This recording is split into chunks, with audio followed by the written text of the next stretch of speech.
Okay, Bismillah ar-Rahman ar-Rahim. Babun fi man yamurru ala al-Aashir. So the Aashir is basically, the definition of Aashir is going to come. But the Aashir is the person who is deputed by the government, and they usually stand at the borders of the country, and they collect, you can almost say, like a tax. So they make sure that anyone coming from outside is paying, like the Harbi. Non-Muslims who live in a non-Muslim land, foreign land, they call the Harbis. The Harbi is coming from the outside and he's coming in, so he's going to pay a tax on. It's basically pays 1/10 of what he has. So whatever he has, mal he brings in, he's a businessman, he pays a tax on that. And there's conditions obviously for it. And then if it's a musta'min or a dhimmi who is actually from the Muslim country, then that individual is going to pay half of that, half of a tenth.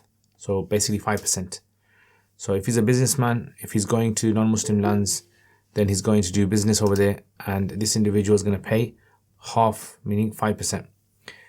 And if it's a Muslim, then the Muslim is going to pay 2.5%, right? So rubu ushur. So these are the three levels of people that are going in and out the country. The idea is basically that people can't sort of avoid the zakat. So the Muslims pay zakat, non-Muslims pay jizya, or anything of that nature. So the Aashir is this individual that's been deputed by the government. Now what can happen with an Aashir is, an Aashir might be corrupt. So he might take from people more than he's supposed to. Or an Aashir might even be someone who is considered to be not very strict in the rules. Or even the individual might be lying to the Aashir. So he might say, a Muslim might say to someone, oh, I paid my zakat, right? So, does he get away with this? So this is more like trying to make sure that the government is receiving the funds so they can distribute them, right? So these like border control, you can say, the Aashir collectors.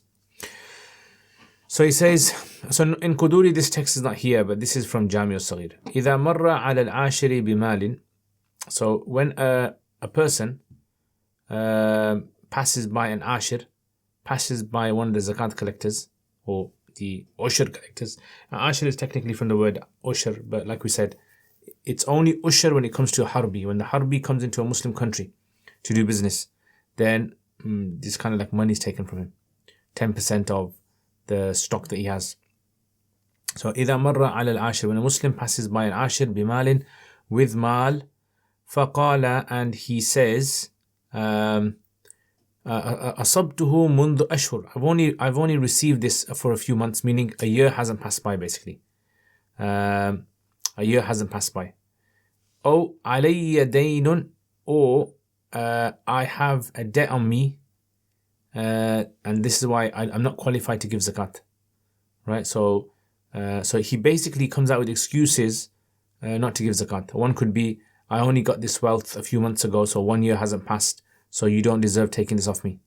And the other one could be, okay, I've got the nisab, but I've got debts, and those debts overpower the nisab.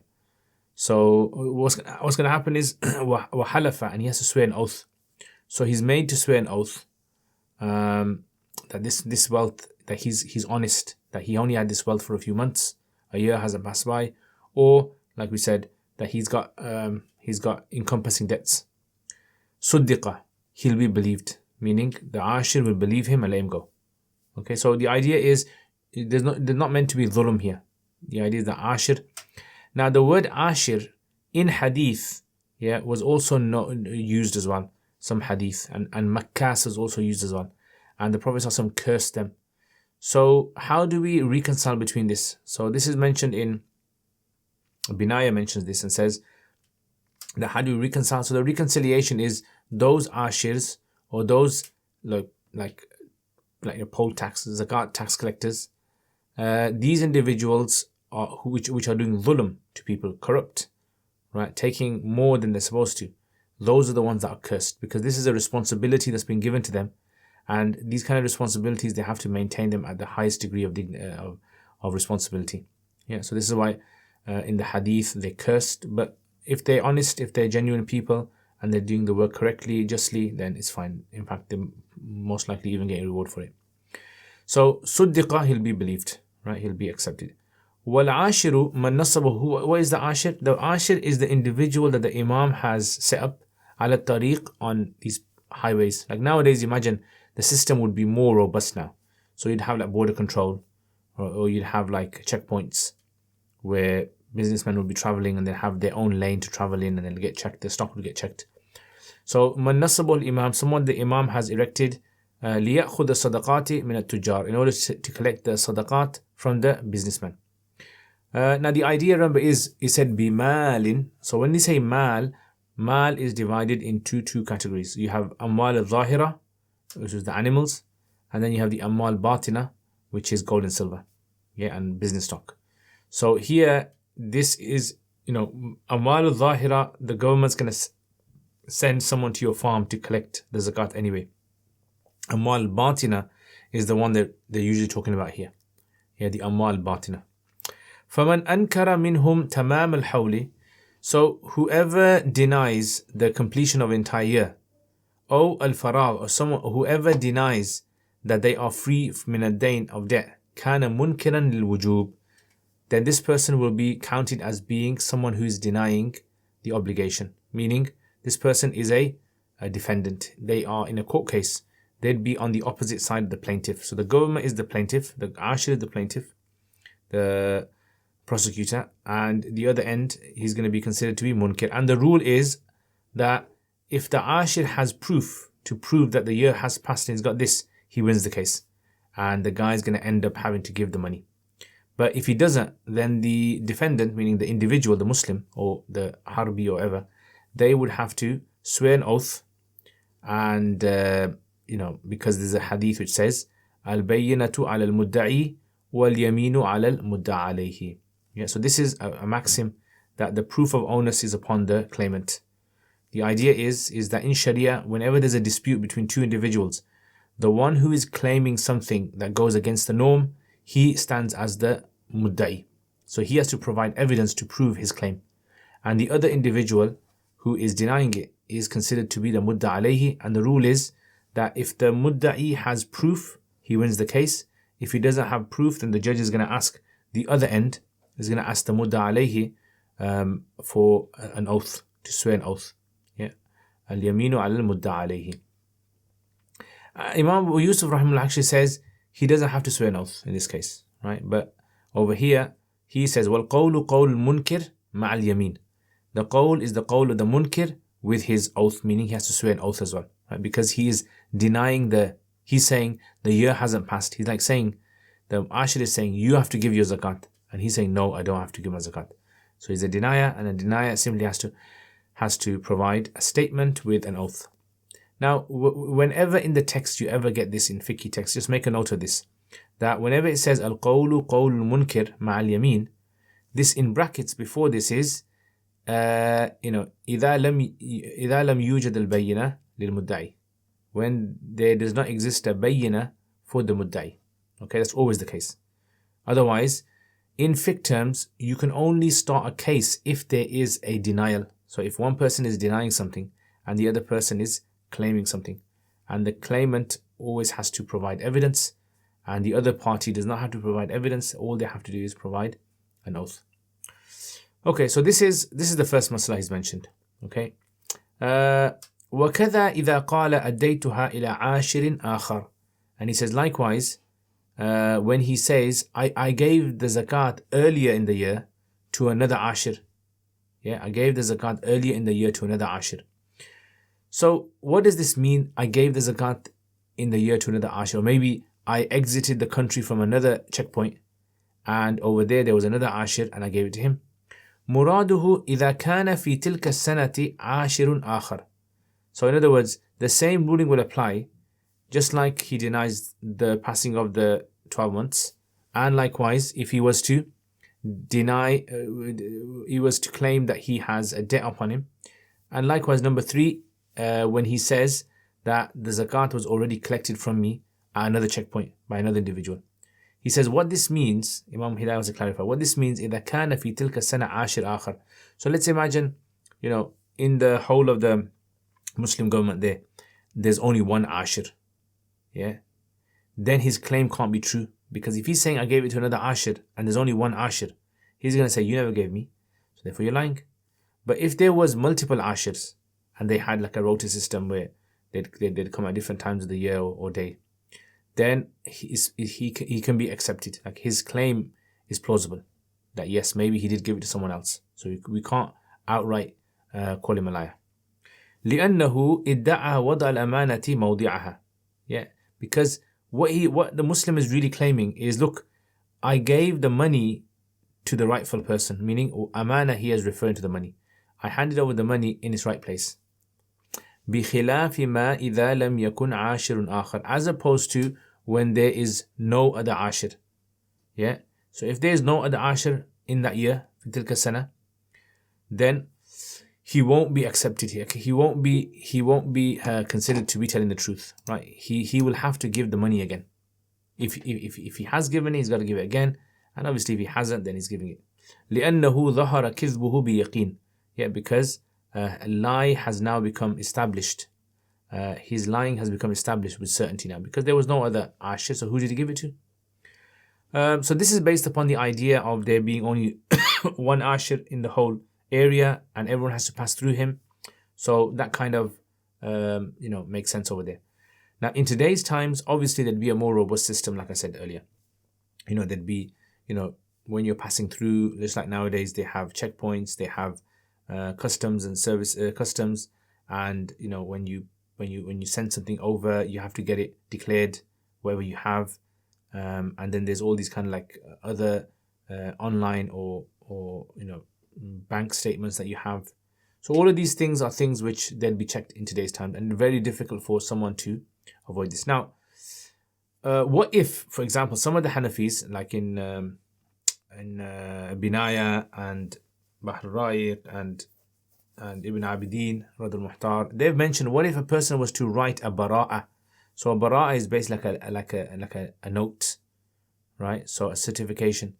So he has a certificate from the previous Aashir that says, look, he has paid. Now, in their days, the problem with this kind of method was people could forge, right? So people could basically just write out as though, that the Aashir has given it and get away with it. So this was one of the problems that they had. And some of them said, al-khattu yushbihu al-khatt. Like one type of writing could resemble another type of writing very easily, and people might start forging their own sort of like certificates. So he says that's why a lot of the judges wouldn't accept it. They would say, no, we don't accept this. Right? Even if you had a bara'ah is like this certificate. But obviously in today's times, you'd have everything that would be done would be most likely online certification. You have email sent to you, and all of these things are proof that there was a payment that was made. Okay, so it's all about whether you can prove the payment's made or not. As long as you can prove the payment was made, then you're on the right. You're in the right. Okay. وكذا إذا قال, and likewise when he says أديتها أنا يعني إلى الفقراء في مصر. So let's say there's a guy, he goes to the border, and the Aashir says to him, right, you got to give 2.5%, and he says, I've already paid my zakat to the poor people in the city. Yeah. So this also, if there's no sign that he's lying, this also will be accepted as well. Yeah, كذا إذا قال أديتها, meaning I've already given my zakat to the people, so I don't have to give it a second time.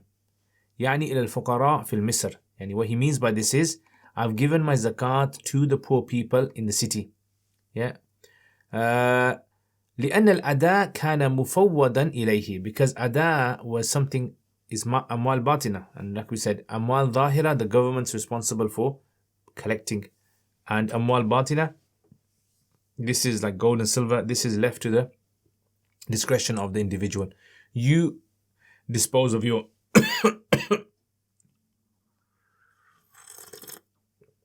zakat as you will. So if he says, I've already given it to the poor people in the city, that's fine then. Okay, he's not going to be questioned about that. لأن الأداء, because أداء of أموال باطنة كان مفوضا, is something which is consigned to him فيه, regarding it. وولاية الأخذ بالمرور, and the authority of taking, the authority of the Aashir for taking the mal from him is because of him passing through the checkpoint. بالمرور meaning passing through. Yeah, so ولاية الأخذ بالمرور لدخوله تحت الحماية, because now by you passing through this checkpoint, it's like you have sort of come under the protection of the Islamic government. That's the whole idea. And they have this rule which is al-jibayatu bil-himayati. That's the idea. And we discussed this, you remember, we discussed this before when we talked about what if there's like rebels have taken over and they're taking zakat from people. Is that zakat going to be done? So we had a full discussion about this masala previously, where Sarakhsi mentions about yes, it will be. And others said no. So the idea is, because this person is passing through the checkpoint, like he's going out of the country, he's leaving the country, there's a very good chance that yes, he did give it because he came from the city. He's probably given it to poor people. It's very likely. And now, so when he's passing by, he's kind of already come under that sort of protection. And so, they can only charge you based on that. So he says, وَوِلَايَةُ الْأَخْذِ بِالْمُرُورِ, and the authority of the Aashir taking the money from him is due to passing by. لِدُخُولِهِ تَحْتَ الْحِمَايَةِ, because he, meaning this Muslim guy or the dhimmi, whoever it is, has come under the تحت الحماية protection. Yeah, the protection of the Muslim government. Okay, now if you look at this hashia over here, I just want to read something here. This is to do with that Misr thing. He says, قَيَّدَ بِالْمِصْر. He says the reason why he's written the clause in the city, لأنه لو أدى إلى الفقراء بعد خروج إلى السفر, because if he had given it to the poor after leaving the city, right, on his way on the journey, لم يسقط حق أخذ العاشر, then the Aashir can still take the money off him. Why? لأن ولاية الأداء بنفسه, because the authority of giving on his own, إنما كان, was only when it was أموال باطنة.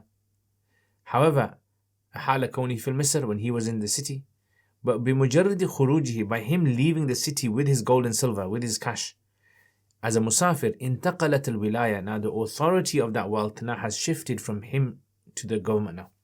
Basically what he's saying is that gold and silver is yours to do what you want with the zakat when you're in the city. You're in your home, you're in your own, your comfort zone. Once you leave the city and you go on a journey now, that money that you've got, why are you carrying that money for? So that money, carrying that money itself now has shifted the ruling from amwal batina to amwal zahira now. And the government has a right to the amwal zahira without even asking you. Yeah, they can take from you. Yeah, so this is why he just wants to point out this reason why he said fil misri for. They understand that? Yeah, so this is an important point to understand.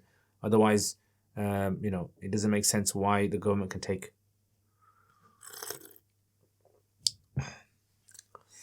Okay, so next. Then he says, وَكَذَا الْجَوَابُ فِي صَدَقَةِ الصَّوَائِمِ فِي ثَلَاثَةِ فُصُولٍ. Yeah.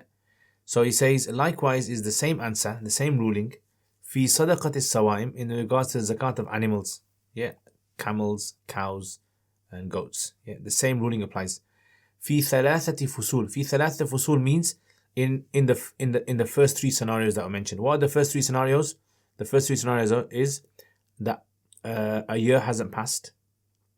Number two is I've got debts. Yeah. Number three is I've paid it to another Aashir. So the same ruling applies. These three, if he was to say them to the Aashir, then he would also get this dispensation as well. وفي الفصل الرابع, however, in the fourth scenario, the fourth scenario is that I've already given it in the city. وهو ما إذا قال أديت بنفسي إلى الفقراء في مصر لا يصدق وإن حلف, even if he swears an oath, he won't be believed. Now, why is this for? Why will they not believe him for? The reason being is because, like remember we said, the idea was the amwal zahira is in the wilaya, in the authority of the government. The government comes to collect this. So if you say you've handed over you've kind of like done something which you're not supposed to really, because it's the government's duty to collect the zakat from you. So this is why he won't be believed in this case. Yeah, so he won't be believed even if he swears an oath.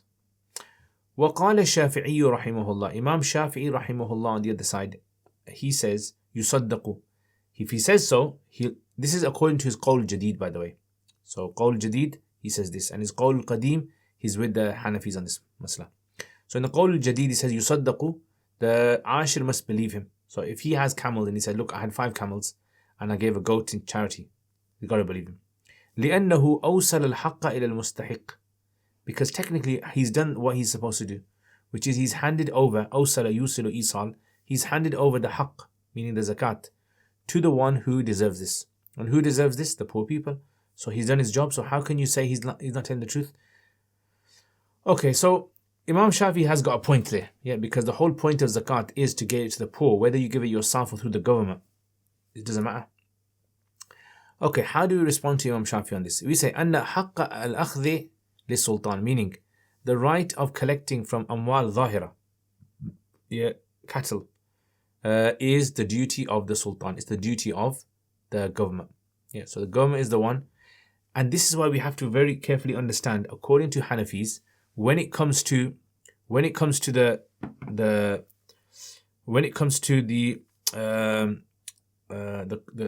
idea of government or Khalifa, yeah, what is the role of the Khalifa in the Muslim, like in the whole Muslim life? What is the role of the Khalifa? So the role of the Khalifa is meant to be this, which is he maintains order. That's all he does. He maintains the Jum'ahs. He makes sure Eids take place. He makes sure the zakat is taken from the givers and given to the recipients. That's his main duty. He doesn't do anything else. As for penal code and all of that, that's done by the Qadi, the judicial system sorts all that out. Right? So this is part of his job. Yeah, collecting the zakats, making sure people are given their zakat and handing it over to the recipients. So he says, أن حق الأخذ, أخذ meaning taking the cattle, zakat the cattle, is the duty of the sultan. فلا يملك إبطاله. So therefore, the individual, he does not have the right to nullify this, because this is a haqq that has been given to him by the lawgiver. بخلاف الأموال الباطنة, as opposed to the أموال الباطنة. So أموال الباطنة, this is not in the responsibility of the government. The government is not responsible for this. Who is responsible for this? This is being consigned to the individual themselves. Okay, so this is the ikhtilafs now explained now. So basically, summary khulasa of this is what? Is that when it comes to your amwal batina, if you were to say that I handed it over in the city, you'd be believed. And if you said no, I actually if it was animals and you said I handed it over in the city, then you wouldn't be believed. There, this is what the Hanafi is saying. The idea is that so long as the mal is batin, it's okay. Once it becomes zahir, then it's the duty of the government. ثم قيل الزكاة هو الأول والثاني سياسة. So here is where there is a sort of like an issue that some of the question that some of them raise. So let's say you've already given your zakat.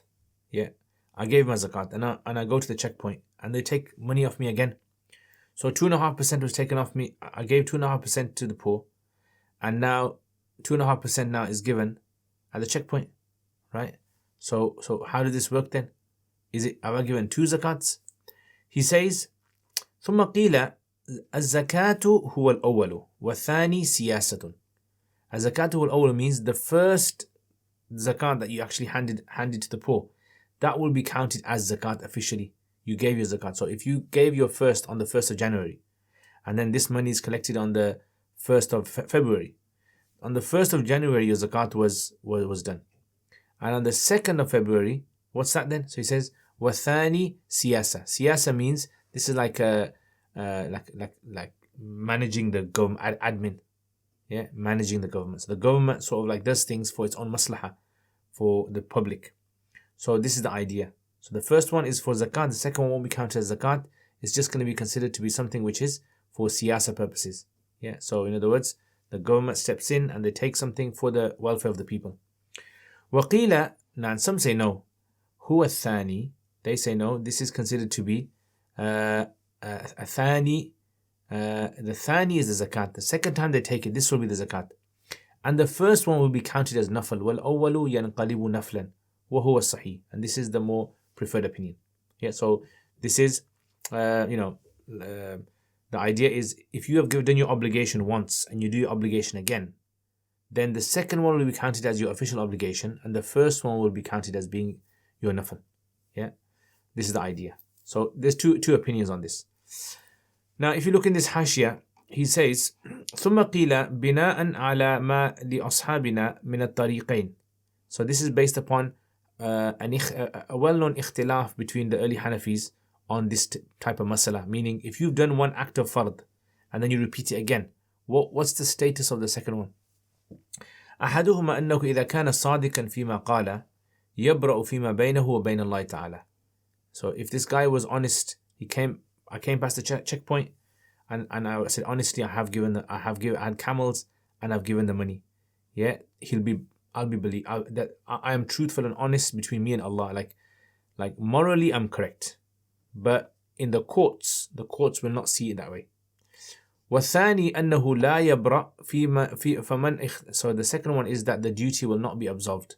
فمن اختار الأول, so whoever has chosen the first one, قال الزكاة هو الأول, the first one is the zakat. كما لو خفي على الساعي مكان ماله. Just like for example, the sa'i, the zakat collector doesn't know where this guy's wealth is. فأدى صاحب المال زكاته وقع زكاة. He gives his zakat and it counts as zakat. والثاني سياسة, and the second opinion is going to be counted as being siyasa meaning like this is like a government intervention where they do it for the welfare of the public. مالية زجرا لغيره. It's like kind of a deterrent for anyone else to try and deceive the government. So it's like it's done. They might say, look, you probably have given yours, but as a policy, we have to take it from you a second time, just so that no one tries to kind of lie to us. Yeah. ومن اختار الثاني, and whoever's chosen the second one, قال الزكاة والثاني والأول ينقلب نفلا. The first turns into a nafal. Just like if a person prays Jummah, on Friday someone prays Dhuhr in his house, and then he goes to the mosque and prays the Jummah. Then what's going to happen is the second one will be counted as the official salat and the first one will be turned into a nafal. Okay, so this is basically, these are two different ways that Hanafis have tried to resolve how are we going to deal with this. If the government is going to take your money again a second time and you honestly have given you the first time, you can't have two zakats in one go. So one is going to be considered zakat, the other one is going to be considered like a nafal. Or the second one is the zakat and the first one is the nafal. Okay, then he says, ثم فيما يصدق في السوائم وأموال التجارة لم يشترط إخراج البراءة في الجامع الصغير. Okay, so this is something that I mentioned to you early on in the beginning of the lesson. ثم فيما يصدق في السوائم, then regarding when it comes to believing the zakat of cattle being already given, وأموال التجارة, and the mal of tijara. So let's say I go with my animals or go with my business stock and I'm going past a check post, and obviously I'm going to go to non-Muslim lands most likely to sell there. And he said لم يشترط إخراج البراءة. لم يشترط, Imam Muhammad did not stipulate that the person has to pull out a certificate that he's already given it before. Yeah, في الجامع الصغير. However, in his Kitab al-Asl, وشرطه في الأصل. So in his Asl, he's actually mentioned that you have to give it. Yeah. So وهو رواية الحسن عن أبي حنيفة. And this is also غير ظاهر رواية from Abu Hanifa. So what do we do when Imam Muhammad has two opinions in two different books? So the rule basically is that whenever the Asl was the first book to be written. Yeah. So this was the book that was considered to be the first book. That's why it's called an Asl. Yeah. And they also have the name Mabsut as well. Yeah. Just like Ibn Abidin says, وَسُمِّيَ الْمَبْسُوطُ بِالْأَصْلِ وَذَا لِتَقَدُّمِهِ. Yeah. The Mabsut was called the Asl because it came first. And the Jami' al-Saghir was written after it. So because the Jami' al-Saghir is written after, anything that is updated in the Jami' al-Saghir is given priority over Asl. So if you ever have one statement in Jami' al-Saghir and one in Asl, you always give preference to the Jami' al-Saghir over Asl. This is a general rule Ibn Abidin mentions. Yeah. وَسُمِّيَ الْمَبْسُوطُ بِالْأَصْلِ وَذَا لتقدمه وكذا الجامع الصغير. فما فيه and whatever's in Jami' al-Saghir, whatever's in it is considered to be relied upon. So he says, لأنه ادعى ولصدق دعواه علامة فيجب إبرازها. So why does Asl mention that you have to have a shart, you have to have a bara'a? Like the Aashir, if I go to the Aashir and I say to him, look, I've already paid my, right, or already given it. Why do I need? He says, because I have claimed that I've already given the money. وَلِصِدْقِ دَعْوَاهُ, and in order for that da'wah to be truthful, there has to be an alama, there has to be a sign, alamatun. فَيَجِبُ إِبْرَازُهَا, so it's necessary to show it. أَبْرَزَ يُبْرِزْ إِبْرَازُ, to show it. So in other words, I'm going to show the Aashir, right, here's my certificate, look, it's been signed by this guy. However, what would the possible reason for why Jami' al-Saghir did not mention it then? That's what we want to know. So why is it that in Jami' al-Saghir it's not mentioned? So he says, وجه الأول أن الخط يشبه الخط, that one man's writing might resemble another man's writing. So in other words, it's easy to forge basically. So because writings are very similar, it's very easy for a businessman who's conniving. He can go around, maybe just forge a certificate and make it look as though it's been written officially by the government, and then show it to him and then get away with it. So the وجه الأول أن الخط يشبه الخط, that writing can resemble another type of writing as well. So one man's writing might resemble another man's writing. So he says, because of this reason, he says, لا يعتبر علامة, this will not be considered to be a sign. I mean, you don't need that. Yeah, you wouldn't need to prove that. Okay, so in other words, we're looking at different angles of this masala. Yeah, maybe in some situations there's a very high chance of people deceiving the Aashir, and in other places there's not. Okay, everyone sign up to there. Now, if you want to read more about this, I definitely would encourage you guys to read Radd al-Muhtar on this. Yeah, Radd al-Muhtar and Binaya, these are two that I read mostly for this lesson, and they've got more scenarios in there. I couldn't really find any I couldn't really find this masla being mentioned in more detail in Fatawa Tatarkhaniya. Yeah, it wasn't really kind of detailed over there, but those two kind of mentioned some more scenarios as well. Because as time went by, obviously more cases are going to come forward of corrupt Aashirs, or for example, like people trying to deceive the system. قال وما صدق فيه المسلم صدق فيه الذمي. Right. So next, ما صدق فيه المسلم. In those cases in which a Muslim will be believed, صدق فيه الذمي. A dhimmi, a non-Muslim living in a Muslim country, will also be believed as well.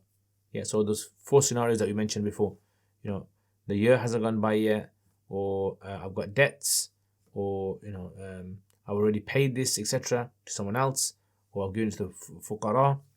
لأن ما يؤخذ, this also applies to a dhimmi as well. لأن ما يؤخذ منه ضعف ما يؤخذ من المسلم, because what is taken from a dhimmi is actually double of ما يؤخذ, that which is taken from Muslims. So this was a general rule. This was that this idea that the dhimmi is going to give double. So he's going to give, Muslim gives 2.5%, and a dhimmi gives 5%. Right, so he's going to give 5% of his wealth, and the harbi is going to give double of that. He's going to give 10%. So he says, because the dhimmi is going to be given double, it's quite a lot of money.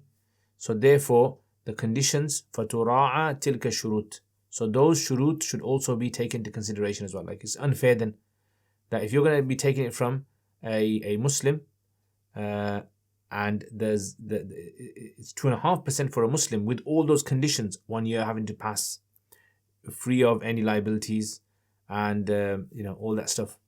So he said that should also apply to a dhimmi, because a dhimmi is given double. So although dhimmis don't give zakat, at least the conditions of zakat should apply to him, meaning that 1 year has to pass and so forth. Yeah. So tilka shara'it, those shara'it, like we said.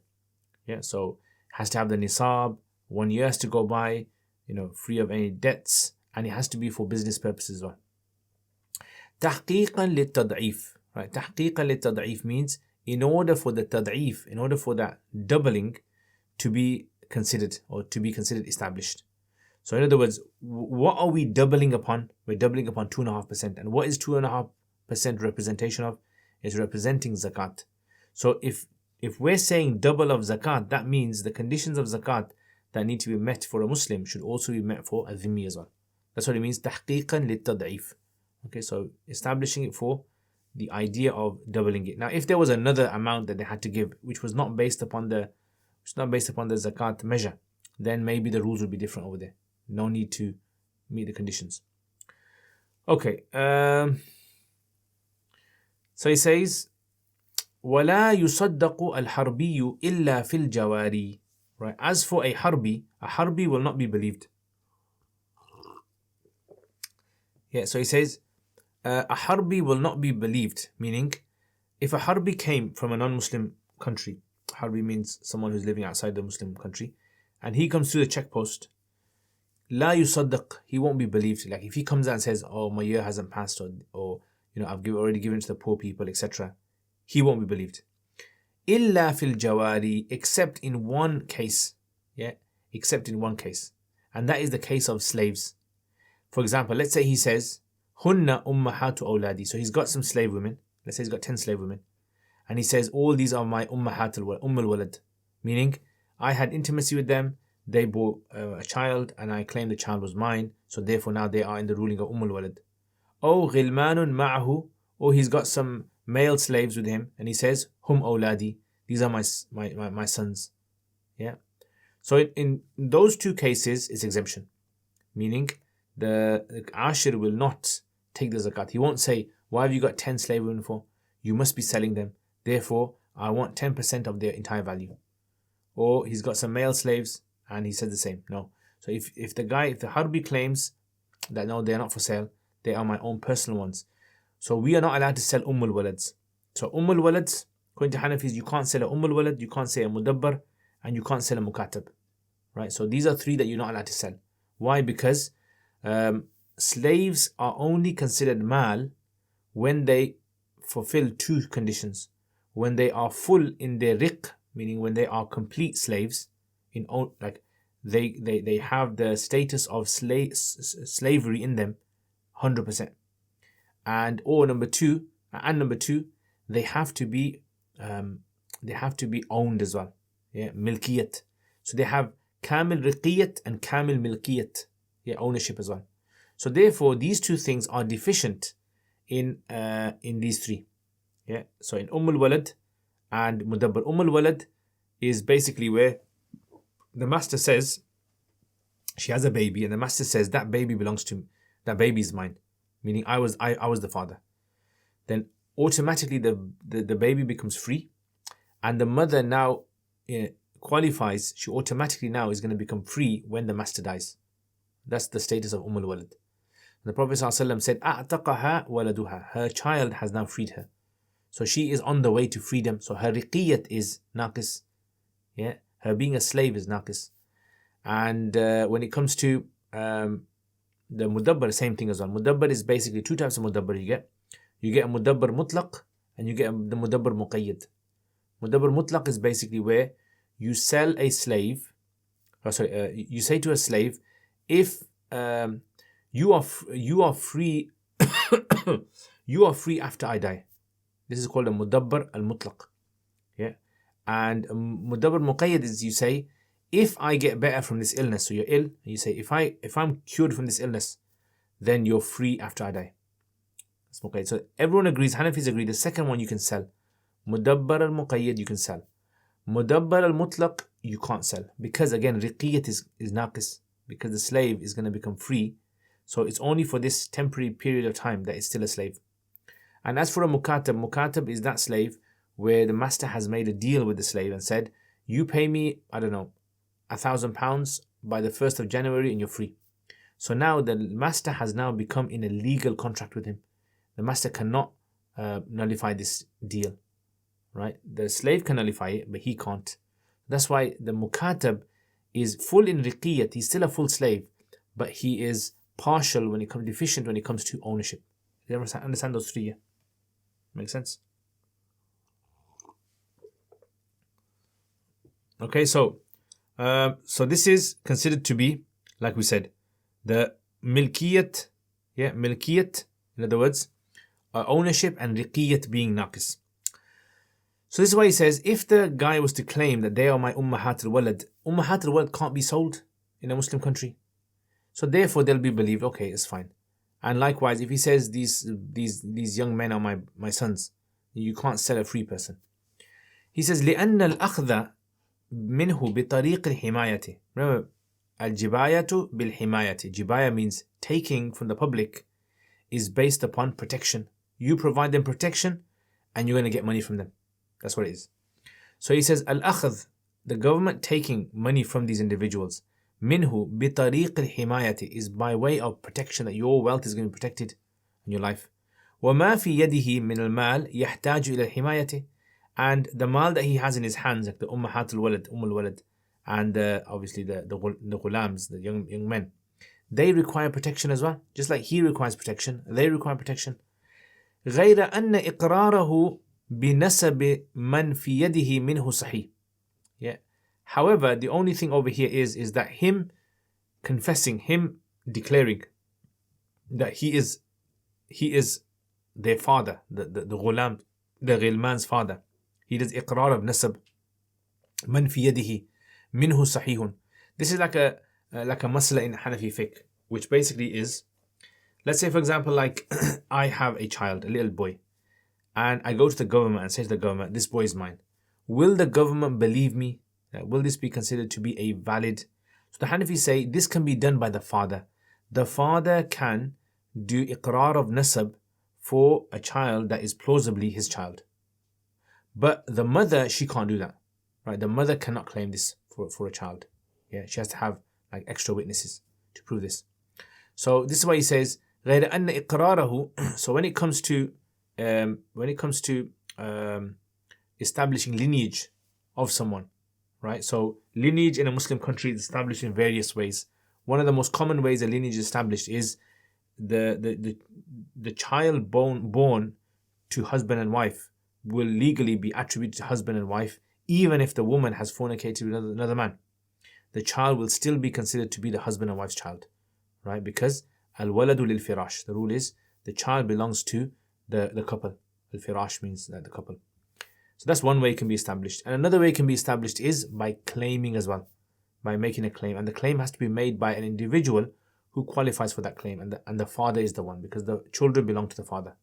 Yeah.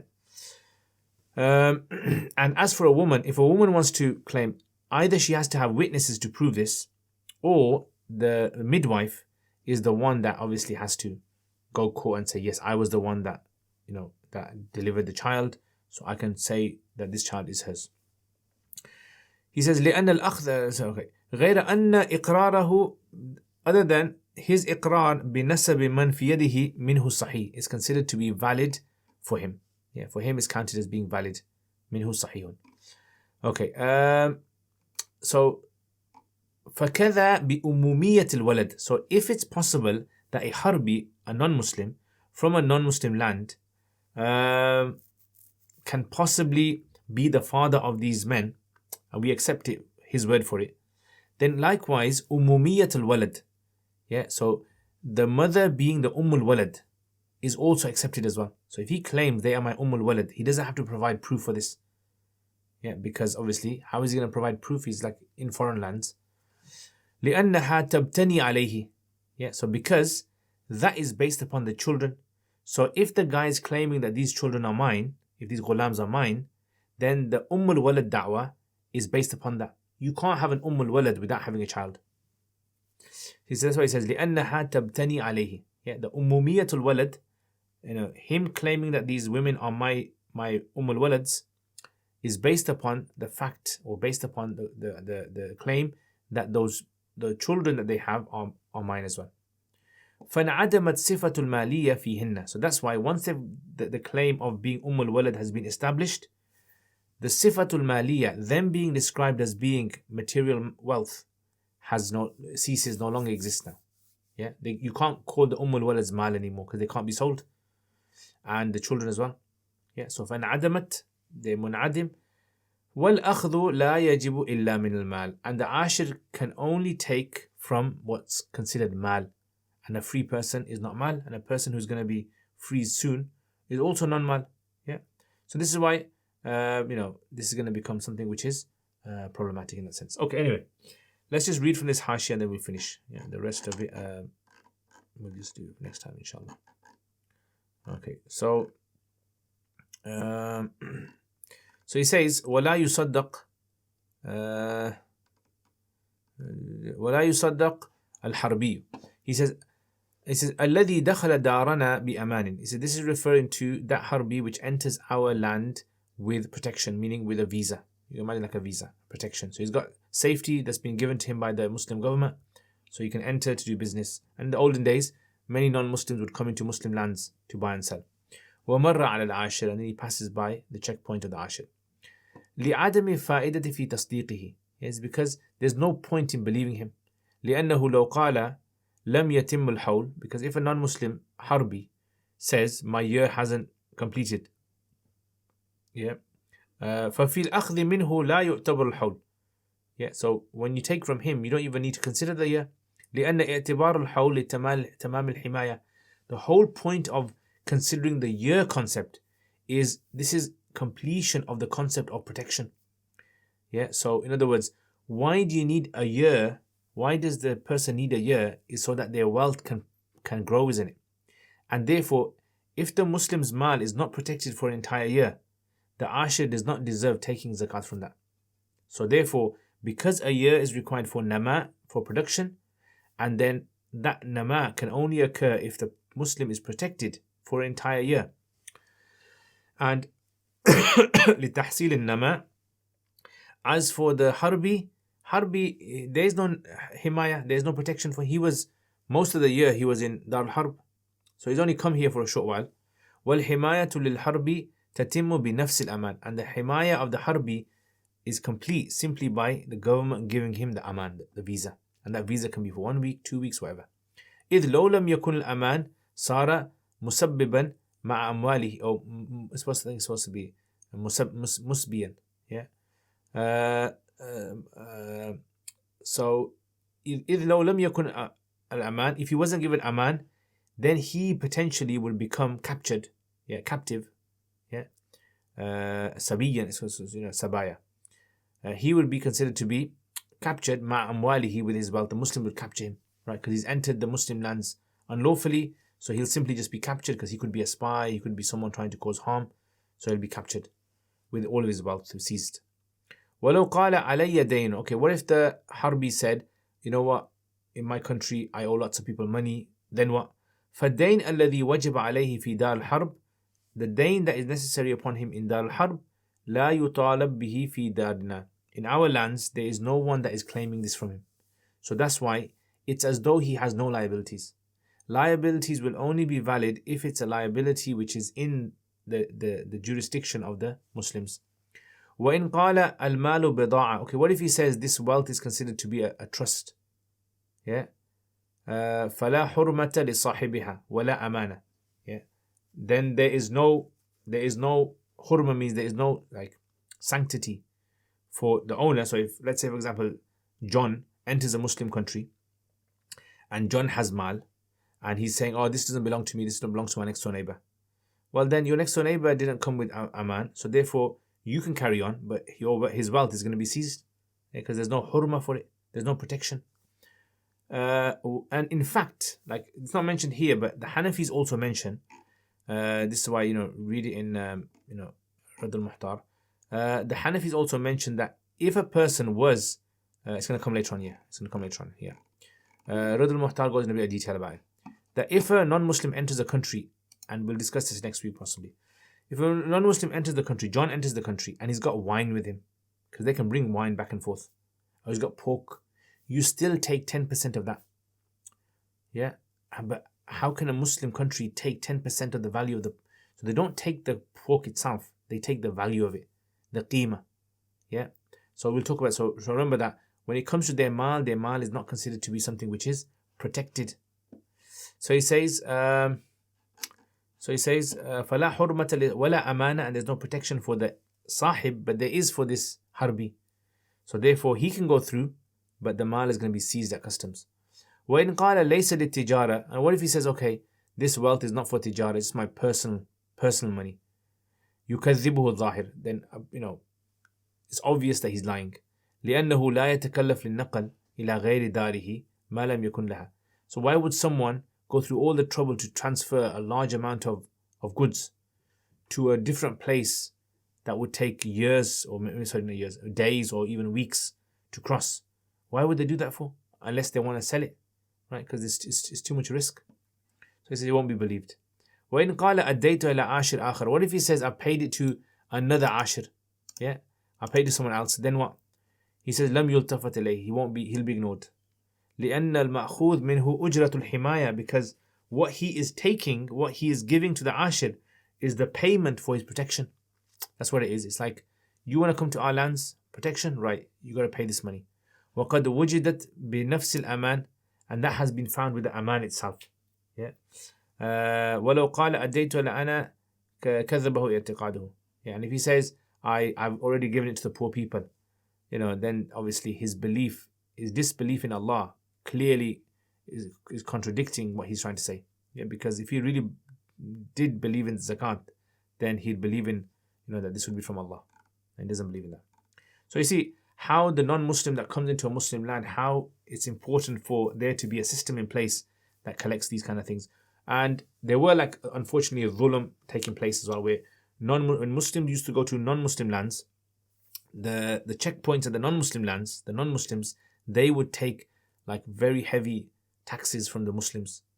So sometimes to counter that, to send the message across, the Muslims would take from them as well. Just like nowadays you have in international policy, you have when some governments are taking high taxes from goods coming from a particular country, then that country, to counter that, will also start to levy a heavy penalty or a tax on that country as well. Okay, any questions? Put in the comments. Right, so let's just summarize. So we're talking about the Aashir concept here, and because we're talking about zakat, and then as an extension of that, the jizya that the non-Muslims have to pay, and then this tax that has to be paid by the Harbi, all this comes under this. If a Muslim was to pass through the checkpoints, if he has a valid reason, like he says, I've already given my zakat, yeah, or 12 months hasn't passed, or I have liabilities, or I've given it to another person, then he'll be believed.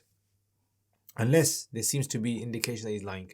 If so, then the money will be taken from him a second time. And if he really has given it, then what happens over here, there's two opinions. One opinion is the first one is counted as zakat, second one is siyasa. And the second opinion is no, the first one becomes nafal, second one is considered to be the zakat. And what about if he brings cattle with him? So if he brings cattle, then according to the Hanafis, majority of them say that this will be considered to be taxed, or zakat will be taken from it. Why? Because this is amwal dhahira. And what about the idea of when it comes to Imam Muhammad mentioning in one book that he has to have a certificate he has to show, and another one he doesn't mention it. So we say this is possibly based upon different sort of like reasonings. Why does he need one? Because the certificate will prove that he has really given the money to someone else. And why does he mention that he doesn't need one? Is because it's very easy to forge these kind of things in those days, right? And what about, for example, like a non-Muslim? So non-Muslim will be believed in the same as Dhimmi will believe in the same things as a Muslim. Why? Because he has to give double 5%, and that seems to be based on the idea of zakat, so therefore conditions of zakat should apply to him. And the Harbi, on the other hand, he will not be believed in anything he says, except if he has slave women and claims they're my walads, and slaves, and he claims they are my children. Right? That's the only time he'll be accepted, because the idea is these can't be sold, right? So we're going to believe him in that. Okay, do the Aashirs check the luggage of the traders? Yes, they'll check all the stuff. They'll check the goods. Yeah, just like in airports nowadays. Does the Zimmi take an oath in the name of Allah? Yes. Yeah, so the Zimmi will take an oath, not in the name of Allah, but just like in the Hanafis mentioned about Jews and Christians making oaths, they'll make an oath based upon what they consider sacred. Okay, guys, take care, inshallah. See you next time. Assalamu alaikum.